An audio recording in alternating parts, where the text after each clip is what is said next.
आपण बनवणार आहोत फ्लावर मटार शिमला मिरची आणि पनीरची भाजी। पनीर इथे छान असं तळून घ्यायचं आहे। आता साहित्य बघूया काय लागतं ते।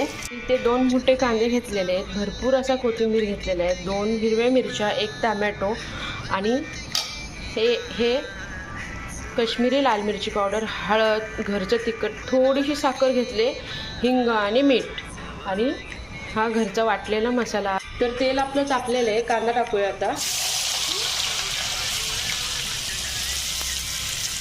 ह्या 2 मिरच्या घेतलेल्या टाकायच्या आहेत, छान असं परतून घ्यायचं आहे। तर कांदा आपला बघा छान भाजून झालेला आहे।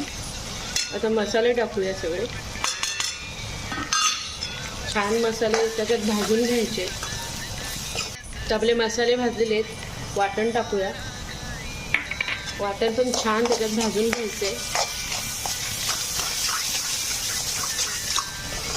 बघा आपला मसाला छान झाला आहे, वाटण पण छान भाजून झालं आहे। आता टोमॅटो टाकूया आणि छान परतून घेऊया त्याच्यात। तर आता आपण फ्लावर आणि सगळ्या भाज्या टाकूया,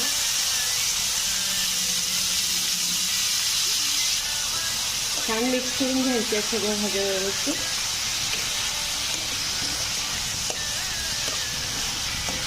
भाज्या बघा आपल्या छान हलवून झाल्या, पनीर टाकायचं आहे त्याच्यात टाकून छान असं मिक्स करून घ्यायचं एकदम। पाणी घालायचं नाही अजिबात, बारीक गॅसवर भाजी फक्त 15 मिनिटं शिजवून घ्यायची।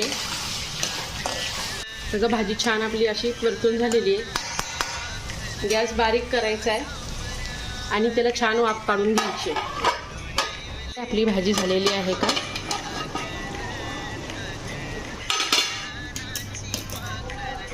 बघा, छान अशी आपली फ्लावर मटार शिमला मिरची आणि पनीरची भाजी तयार आहे। आता त्याच्यात कोथिंबीर घालूया